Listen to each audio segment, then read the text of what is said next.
Creo que es el último bloque o el casi último bloque de Laberinto de Voces. Lo anunciamos hace un ratito. Nos visita el profe de historia, el doctor en historia, el docente universitario, escritor Juan Francisco. ¿Cómo está, Juan? Ahí vas a aparecer una de las camaritas entre 2, 1. Ahí. Muy contento de estar nuevamente en este estudio. Es una enorme alegría. Mi primera vez acá con ustedes. Le agradezco mucho, especialmente a Beto, Gracias. Oyente, y además, bueno, que me invitó a participar. Así que es una enorme alegría estar acá con ustedes. Bueno, a nosotros nos gusta mucho tenerte acá. Gracias. Te hemos escuchado y que seas amigo de la casa nos gusta más todavía. Y también te agradecemos que hayas aceptado. Y que me agradezca a mí participar. más todavía. Todos le agradecen a Beto, ¿te parece? ¿A vos se da Bueno, una cosa? es mi contacto, la verdad que es ese. No. Yo ya a cualquier momento me community Beto manager. Community manager. Cosas. Producciones. CM. Relaciones públicas, Beto. Claro, Me encanta eso. Ya está. Beto in House, sí, una productora acá de contratos No, millonarios, viste que todos están ahí. Pero Beto no está pensando en los millones todavía. No, todavía. Nunca. No. Ya es hora, Beto. Me mueve. A ver, Beto, ¿no? Yo nunca pensé en la plata. Por Sacale favor, 3-0, te ahí me tenés. No importa el número, sacale 3. Sacale 3-0. Para Sacale que 3-0. ambicionar tanto. Bueno, el programa del día de hoy estuvo muy atravesado por el 1 de mayo, por el Día Internacional, el Día del Trabajador, y jugamos con esta idea del trabajo, ¿no? O sea, un país o un modelo económico que alimente y colabore con esa posibilidad, y también la importancia de quién genera valor, ¿no? Pero te damos la palabra a vos, Juanfran, para ver cómo llevas la columna sobre historia y primero de mayo. Bueno, primero principal en un contexto muy difícil, ¿no? En un contexto donde claramente hay un aumento del desempleo, un aumento del trabajo informal, y sobre todo lo que hay es una política tremendamente represiva y antitrabajadora de parte de este gobierno, y no solamente de este gobierno, sino de otros gobiernos en la región, y obviamente también una política de ultraderecha en Estados Unidos, en algunos países de Europa Occidental, con viejos discursos que se reinventan, por decir de una forma, pero muchas cosas que ya hemos escuchado y que hemos visto. A mí, digamos, una de mis obsesiones, que lo hablábamos fuera de aire, es el eurocentrismo, ¿no? El colonialismo cultural, digamos, ¿no? Y entonces me interesaba abordar un poco esto en una clave centrada en esa mirada, ¿no? Que tiene dos ejes. Por un lado, digamos, como la historia del capitalismo, que es el capitalismo, que tiene mucha vigencia hoy por hoy este debate, porque desde el gobierno y desde muchas usinas de pensamiento, el capitalismo sistemáticamente es asociado como algo de progreso tecnológico, de progreso económico y de libertad. También esto me parece muy importante. Estas son ideas más viejas que la carapela, digamos, pero La venden como nueva, ¿viste? la venden como nuevas, pero además con la particularidad que hoy están teniendo una influencia muy grande, ¿no? Y además, otra idea clave, que también es muy vieja, con la cual Marx discutió mucho en su momento, que era quién produce la riqueza, digamos, ¿no? ¿La riqueza la producen los trabajadores o la producen los empresarios, ¿no? Un poco lo que quería demostrar Marx del Capital es que Capital, en definitiva, es un proceso de apropiación, de plusvalía, etcétera, etcétera. Pero bueno, y la otra cosa en ese debate tiene que ver con ¿qué centros producen riqueza? ¿Dónde está la riqueza? La riqueza se produce en el norte y se expande hacia el sur. Entonces, el RIGI, por ejemplo, si uno piensa desde una mirada hegemónica, liberal, tradicional, debería ser algo positivo, digamos, ¿no? Se está expandiendo el crecimiento. Claro, lo que está trayendo es progreso, crecimiento económico, y en definitiva son unos pocos países del mundo, que son el mundo, según esta mirada, quienes han logrado ese progreso, y a nosotros nos falta capitalismo, a nosotros nos falta trabajo, y en definitiva los pobres son pobres porque quieren y nosotros somos pobres porque queremos, ¿no? Entonces a mí una cosa que me ha interesado es discutir esto. Obviamente que esto se ha discutido infinidad de veces, hay una larga saga de autores y autoras y movimientos que han discutido esto, pero que también tiene que ver con esta historia de hoy, porque en esta historia muy eurocéntrica también, como Europa es, digamos, el comienzo de alguna manera de la libertad, el comienzo del desarrollo económico, pero también Europa es el lugar donde se han dado las luchas de los derechos laborales, los derechos humanos. También, por ejemplo, las historias feministas hegemónicas, también el feminismo está en Europa y al mundo musulmán le falta, digamos, tener una conciencia de libertad de mujer, en América Latina también. Eso muchas feministas, digamos, anticoloniales, decoloniales, del tercer mundo, negras, han discutido mucho también ese relato, y nosotros generalmente la historia del movimiento obrero y la lucha obrera está puesta ahí, digamos, ¿no? Que obviamente nadie quiere desmerecer las enormes e importantísimas luchas del movimiento obrero occidental, pero no fueron ni las únicas ni necesariamente las pioneras, digamos, ¿no? Como a veces se presenta. Entonces, en 15 minutos... Entonces vamos a en 10 minutos.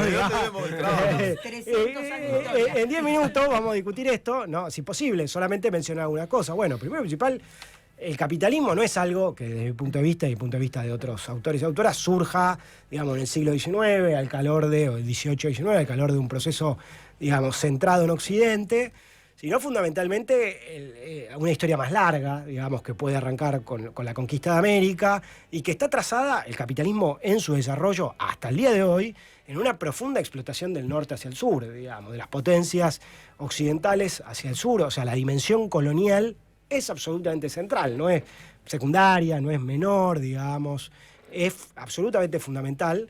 Y es un poco lo que un autor, hay muchos autores, pero voy a citar uno que se llama André Gunder Frank, un autor alemán, pero muy comprometido con América Latina. Él decía el desarrollo del subdesarrollo, ¿no? O sea, si nosotros somos países subdesarrollados, no me gusta mucho ese término, pero lo vamos a usar hoy, somos subdesarrollados debido a que nosotros alimentamos el desarrollo de los países centrales. Entonces el colonialismo desde 1492, por usar una fecha simbólica, hasta el día de hoy es absolutamente central. Por ejemplo, a nosotros nos vienen a decir que nos dan guita y en realidad con la deuda externa nosotros estamos pagando a ellos, digamos, sistemáticamente venimos pagando hace siglos. La deuda externa es algo que beneficia enormemente a ellos, además de que nos atrapa en una relación de dependencia.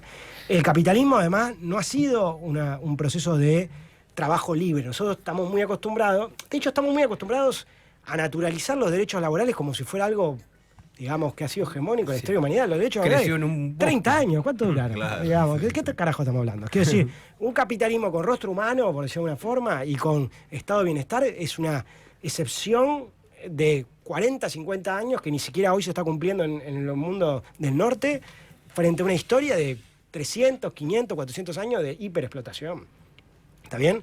Y el capitalismo, que generalmente es asociado a la idea de libertad, que incluso el propio Marx, digo, esto llevaría mucho más tiempo, pero el propio Marx más o menos algo coincidiría con eso, el capitalismo no trajo más libertad. Piensen ustedes algo que generalmente no se ve así. El siglo XVIII, un siglo que tiene muy buena prensa, es generalmente visto como el siglo de las luces, el siglo de las revoluciones democrático-burguesas, de grandes avances, de emancipación. Es el siglo donde más tráfico de esclavitud en la historia de la humanidad. Claro. Pero no de la humanidad. ¿Se acuerdan que hace poco hubo esta votación en la ONU? Sí, ¿no? que votamos en contra. Donde la Argentina votó en contra, Estados Unidos votó en contra, pero las grandes potencias que se beneficiaron del tráfico esclavista y de la esclavitud se hicieron los pelotudos. Pero abstuvieron, ¿no? abstenerse en estas esferas es lo mismo que claro, oponerse claro. solo haciendo los boludos. Entonces, el capitalismo no trajo más trabajo libre, sino en todo caso trajo trabajo libre para algunos. Hay algo que los autores y autoras de pensamiento afrodescendiente, negro, afrodiaspórico, lo llaman la tradición radical negra, llaman la racialización de las relaciones de trabajo, ¿no? Entonces, claro, lo que se fue dando fue un proceso de racialización del trabajo donde los sectores libres fueron adquiriendo trabajo más formal y libre, digamos, pero los trabajadores racializados fueron sujetos a lógica de trabajo forzado, semiforzado, esclavitud, semiesclavitud. Pensemos lo que está pasando hoy en Estados Unidos, digamos, los trabajos más formalizados son blancos, digamos, los que están en las peores condiciones son inmigrantes o afrodescendientes, y no es que es casualidad, es lo que también pasa acá, digamos. Sí, pero te la venden como que si vos te haces solo vas a llegar obviamente, a ese lugar, ¿no? Entonces, la otra cosa que lo que quería centrar era esto, ¿no? Cómo pensar el capital. Hay un libro de un autor de Trinidad y Tobago, afrodescendiente, que se llama Eric Williams, que tiene un libro fantástico que se llama Capitalismo y Esclavitud, donde justamente él, Trinidad y Tobago era una colonia británica, entonces él, queriendo discutir con Inglaterra, plantea, el capitalismo no fue parte de un desarrollo inventivo de Europa, ¿no? Desconectado. No. Inglaterra logró una revolución industrial debido al trabajo esclavista y hiperexplotado, que en realidad generó un genocidio sistemático, digamos, ¿no? Entonces ahí hay toda una, desde mi punto de vista, muy bueno, y después todo el rol del trabajo de las mujeres, digamos, ¿no? El trabajo no pago de las mujeres, un montón de autoras, Silvia Federici, María Mies es una autora muy importante de Alemania, que tiene un libro que se llama Patriarcado y Acumulación Originaria, ¿no? Donde ella conecta, digamos, patriarcado, casa de brujas, colonialismo, trabajo no pago, digamos, ¿no? El trabajo supuestamente, digamos, doméstico, como algo fundamental en el desarrollo del capitalismo hasta el día de hoy. Y vuelve a discutirse eso, ¿no? Ahora parece que hay que volver a esos roles tradicionales. Absolutamente, ¿no? Entonces, lo que nosotros vemos de la informalidad de un 40 y pico % del trabajo, que implica gente sin derecho y unas situaciones de explotación, de mucha explotación, la otra también está explotado, pero menos, si quiere, no es algo anormal. Es la regla, no es la regla, ha sido peor históricamente. De hecho, hoy por hoy hay 50 millones de personas esclavizadas. Lo que pasa es que no lo vemos. Claro. ¿No? Entonces, piensen ustedes, por ejemplo, la esclavitud se abolió en América Latina, el último país fue en Brasil en 1888, en términos históricos decía a la tarde. Claro. Los derechos laborales en la Argentina se conquistaron desde la década del 20 hasta la década del 40 con el peronismo. Históricamente es ayer a la tarde y de hecho cuando vino la autoproclamada libertadora sacó la Constitución de la mierda, sacó todo lo que pudo. Digo, y además, bueno, en los últimos tiempos, y esto también es muy importante, quería retomar lo que vos decías, nosotros tenemos una idea de progreso en el cual creemos ingenuamente que hoy estamos discutiendo cosas más interesantes, que supuestamente... No, en el siglo XIX, estos muchachos que hicieron la huelga el 1 de mayo, digamos, y lo que derivó en Haymarket y todo eso, el movimiento anarquista, el movimiento socialista de ese momento, estaban discutiendo cosas que hoy no podemos ni poner sobre la mesa. O sea, hoy estamos discutiendo con un tipo que dice que Marx es satánico, digamos. O sea, quiero decir, hemos tenido un retroceso, no solamente en muchos sentidos, en derechos, en condiciones de vida, sino incluso en debate. Yo me acuerdo que hace unos años, ¿se acuerdan que Grabois hablaba del programa del proyecto Artigas? No sé si se acuerdan. Ay, ¿no? No me acuerdo. Bueno, que era básicamente... La distribución Claro, de tierra. que era un proyecto de reforma agraria y obviamente se cagaban de la risa, quedó totalmente... Pero Artigas intentó hacer una reforma agraria en 1815 y pasaron 200 años y no estamos mejor en los debates, estamos peor. ¿No? Y la otra cosa, perdón que monopolice la palabra, la otra cosa tiene que ver con las luchas, ¿no? Quiero decir, generalmente nosotros vemos las luchas del norte como unas luchas más avanzadas, ¿no? Y nosotros como, bueno, las luchas obreras se dan en Estados Unidos, se dan el 1 de mayo, ¿no? La asociación, la primera internacional, la segunda internacional, la revolución rusa, etcétera, etcétera, que desde ya fueron hitos muy importantes y desde ya tienen ciertas características, no quiero decir que tienen ciertos, si se quiere, avances incluso, no me gusta el término, pero vamos a decir, fueron pioneras en cierto sentido, pero esa mirada también es una mirada problemática porque ocluye toda una serie de luchas muy importantes, digamos, luchas muy revolucionarias y luchas muy emancipatorias que han quedado muy, muy negadas, silenciadas, ocluidas. Fuera de aire hablaba de un autor, hay un autor afro-brasileño muy importante, se llama Clovis Moura, que escribió muchos libros, un autor que nació en 1925, murió en el 2003, y que escribió muchos libros sobre el racismo, sobre la esclavitud en Brasil, y también sobre las luchas populares en Brasil, ¿no? Y particularmente sobre los quilombos. El término quilombo tiene una asociación muy negativa porque es una mirada racista, pero quilombo era el espacio de lucha y de comunidad de los esclavizados. Una raíz africana, parece. En Brasil, claro. O sea, en toda América hubo rebeliones de esclavizados. Por ejemplo, esas rebeliones de esclavizados generalmente no están muy presentes en las luchas de la historia de las luchas populares de la modernidad.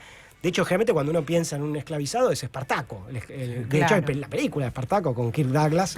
Y de hecho, la Liga Espartaquista, por ejemplo, ¿no? de Rosa Luxemburgo y toda esa gente.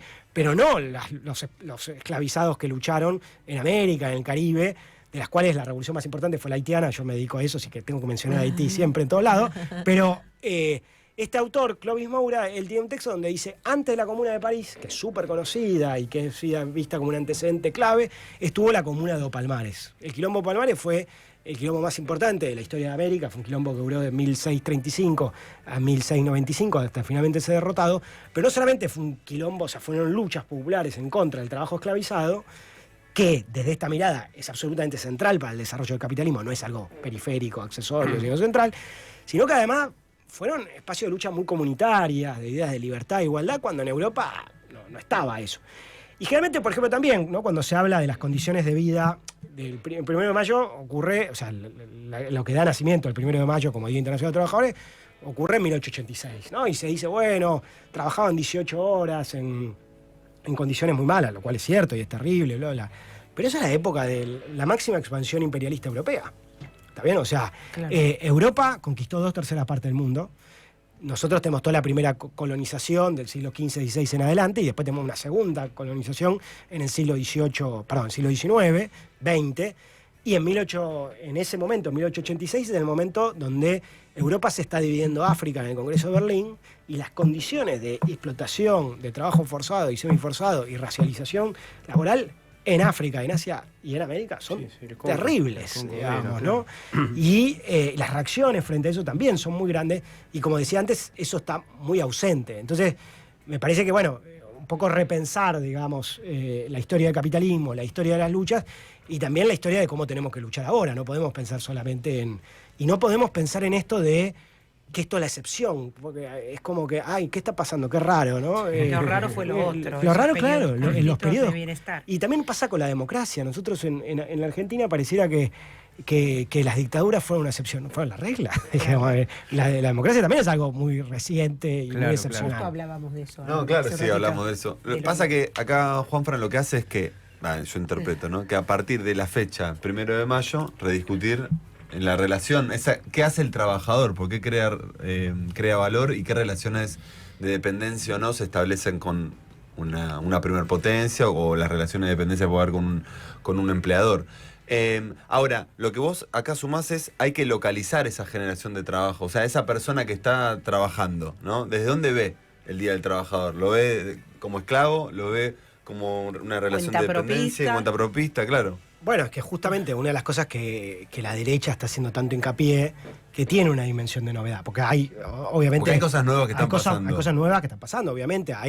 No son nuevas ya, en realidad de los 70, 80, hay todo un cambio, digamos, ¿no? De todo un proceso de desindustrialización muy grande, digamos, ¿no? Un carácter de un avance del capitalismo financiero cada vez mucho mayor, que obviamente tiene toda una historia previa, pero que ahora se ha desarrollado más. Una descentralización también. Digamos, justamente son unos grandes problemas con el que Trump está viendo qué hacer, como el capital norteamericano se ha descentralizado, un montón de cosas, y también esto del proceso de desindustrialización y la economía de servicios y todo lo nuevo, digamos, que tiene que ver con todo lo que estamos viviendo tecnológico, hace que cada vez más esta idea de emprendedurismo, digamos, ¿no? Que es tan atractiva para la gente joven, ¿no? Y también... Pero que no es solo una idea, eso digo, como que se plantea como una posibilidad, la única posibilidad para muchos actores. Y sí.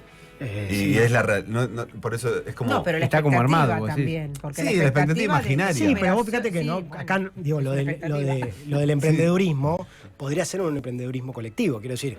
Comunitario. Claro, de hecho, comunitario. A ver, dentro de la tradición socialista y anarquista, las cooperativas siempre fue una alternativa, digamos, al capitalismo y implicaba porque también acá está todo el rol del Estado, digamos, ¿no? Pero digo, la izquierda también históricamente tuvo una relación compleja con el Estado, que de hecho también, digo, hoy por hoy se ha perdido un poco ese debate, pero claramente la izquierda estaba contra el Estado burgués, digamos, ¿no? Sí. Y no entendía el Estado burgués como algo emancipatorio, sino todo lo contrario. Y sí había una idea de, bueno, no lo quiero llamar emprendedurismo, de cooperativismo, de comunidad. Esto está ausente acá. Está totalmente. O sea, en el discursos liberales, digamos, capitalistas que estamos escuchando es hiperindividualista, desconectado totalmente del otro, en rivalidad con el otro, y además una idea muy asociada a libertad que es absolutamente falsa. Sí, la libertad de morirte de hambre, si querés. Exactamente. Hablabas recién de esto de la... lo asocié con de las plataformas y esa gente de estos emprendedurismo que son, la verdad que con una bici trabaja en una plataforma donde no tenés ni un jefe y donde una inteligencia artificial te va diciendo quién lleva pedido, quién no, te premia, te castiga. Ni siquiera eso tenemos ni hoy. A quién reclamarle. Claro, ni a quién reclamarle. Y si te atropellan, quedaste bueno, pero ahí. Además hay algo, ha cambiado mucho. Justamente el capitalismo del estado de bienestar, etcétera, etcétera, necesitaba consumidores de masas, o sea, masas consumidoras. Bueno, eso se fue perdiendo, digamos, ¿no? O sea, quiero decir, eso fue cambiando mucho. Hay todo un cambio que obviamente ya no nos da el tiempo, pero hay toda una serie de cambios muy grandes en el capitalismo, sobre todo a partir de la década del 70, que además fueron pensados, digamos. Claro, obviamente, claro. Sin trabajadores industriales no hay movimiento obrero, no hay sindicato, no hay demanda, no hay lucha. Hay, digamos, esto de... Nosotros tenemos una sociedad hiperindividualista que no es casualidad, digamos. No, claro, esto se debe a un montón de factores estructurales que fueron cambiando en los últimos 30 años, 40 años, 50 años ya, más o menos de la década del 70, a los cuales estos discursos reivindican, celebran, y lo que niegan es lo terriblemente negativo de este proceso, digamos, ¿no? Y porque la culpa es tuya, ¿no? Claro, cuando te va bien, te va mal, la culpa es tuya. Y también está el anarquismo. Hoy tenés un presidente que se dice anarquista o anarcocapitalista, entonces está diciendo una barbaridad en todos los rangos, ¿no? Pero también está construyendo sentido en un montón de pibes y generaciones. Por eso me parece interesante que nosotros, cuando decimos 1 de mayo y nos remontamos a Chicago en 1886, y estamos reproduciendo un discurso, digamos, como muy minimalista, cuando podríamos hablar de otras cosas, que me parece un poco la que vos traes, como las relaciones de dependencia entre países periféricos o subdesarrollados, entre comillas, y el desarrollo del capitalismo. Pero esas conversaciones nos quedaron como muy lejanas. A mí me sucede eso, digamos. La pobreza del debate, decís vos. Claro, sí. Entonces vos te quedás hablando con 2 o 3 o con vos mismo, ¿viste? No, la pobreza del debate es estrepitosa. Digamos. También está pensado. Digo, a ver, también está pensado. No, está pensado, pero ustedes, acá todos tenemos edad suficiente como para haber vivido en los 90, digamos. Y en los 90, que era una época trágica igual, vos tenías programas de discusión política de verdad. Tenías Aneuta, tenías Mariano Rondona, que era 1 hora, 1 hora y media, donde se hablaba y se discutía de verdad. Digo, era un horror, pero... Sí, te bajaban línea y para donde, un lado, donde la televisión basura era... digamos, el programa de Mauro Viale, digamos, incluso los programas de Chimento. Yo siempre doy este ejemplo porque el programa de Chimento el programa de Rial era a las 12 de la noche, digamos, era como todo. Eso hubo una bastardización total, donde en un momento era todo un programa de Chimento gigante, era todo un Gran Hermano, todo el programa de Tinelli. Es lo que empezó a vender. Y el Animales Sueltos. Y ahora los streaming, que es cualquier cosa, cualquiera dice cualquier cosa. Entonces, obviamente que no es casualidad que un chabón que sea un panelista termine de presidente diciendo boludeces y gritando, porque es un proceso es un reflejo de un proceso de bastardización del debate público. Lo mismo pasa con Trump, pero también pasa con, las redes. Vos, Facebook, yo siempre fui muy en contra de las redes, ahora he caído, digamos, pero Facebook es una red donde vos podías subir videos, podías escribir lo que querías, podías no sé qué, fotos, bla, bla. Y vos fíjate cómo se fue construyendo. Twitter, que tenés no sé cuántos, muy poquitos caracteres. Instagram, que es solo una imagen. Y el TikTok, que es la boludez. Todo eso que hace simplificar. Entonces, claro, y aquellos que quieren cambiar el mundo tienen que necesariamente pasar por ahí, pero con un flyer, ¿qué carajo puedes hacer? Y después también el flyer. Además que la filmina, si le decís filmina. Y además que lo que genera es poner me gusta. Digamos, claro, ¿no? Entonces la gente pone me gusta y ya está. No, lo que pide Grisel pide poneme me gusta. No, que pongan me gusta. No, que pongan me gusta, pero el me gusta no puede ser el nivel de compromiso. Claro. Entonces nosotros estamos viviendo en un proceso de vaciamiento intelectual feroz y también de una incapacidad de construir procesos colectivos amplios. Y por eso para mí es tan difícil que los movimientos progresistas, llamémoslo como quieran, puedan hacer cambios sustanciales, porque pueden llegar al gobierno, pero pueden hacer cambios sustanciales muy difícil, porque para hacer cambios necesita gente que la acompañe, en la calle, que se comprometa, de verdad. Y eso ya se fue perdiendo mucho, digamos, porque no hay los sindicatos, más allá de lo que podamos pensar de diferentes líderes, ya han perdido. Diezmados. Claro, han sido diezmados. Entonces estamos en una situación muy difícil. No quiero que nadie se deprima, más de lo que ya estamos. Ya pasamos las noticias de la semana. Pero bueno, ya nos morimos. Aún así yo creo que, no podemos dibujar, también es parte del estado de situación. Aún así yo, por ejemplo, creo que Milei no le va y no se va a sostener. Digamos, también pasa esto, una de las cosas que estamos viendo mucho es la fluctuación, porque lo que hay es poco compromiso. ¿Se entiende? Quiero decir, Milei mañana se cae y nadie va a salir a bancarlo. O sea, sí, tiene una minoría, pero no es que alguien va a dar la vida. En otro momento, como decía, la gente la vida por esto. Claro. Porque era otra época, digamos, ¿no? Bueno, el individualismo también llevó a eso. Claro, ¿no? totalmente, absolutamente. Sí, bueno, muchas de los temas que venimos conversando acá sintetizaste, Juanfran, porque... Siempre te vamos a invitar para lo último, entonces. Cuando pueda. No, el desplazamiento de las conversaciones, para mí como que hablamos del Día del Trabajador y qué otros temas tenemos en cuenta, ¿no? Porque me parece que es una buena oportunidad para volver a conversar lo que pensamos sobre un gobierno nacional o un Estado, políticas a largo plazo, el ABCS que se perdió el último tiempo, y tenemos que volver a ubicar en el centro de las conversaciones. Así que, Juanfran, muchas gracias por venir. Bueno, esperamos tener a Juanfran, no sé, hay que hablar con Beto. Vos habla Beto conmigo. es mi Vos habla conmigo. Beto, Después sí, tenemos que hablar del Poné tema fecha, El Beto. contrato. tenemos que hablar del tema de la crocante. Me llevo un sanguchito. No, aparte... Sanguchito y mate frío. Eso ya pasó. Yo digo que no, en todos los programas creo que nunca me habían dado un Bueno, sí que es la primera vez. Sanguchito y mate frío ya le pasó a vos. Vos no hagas eso.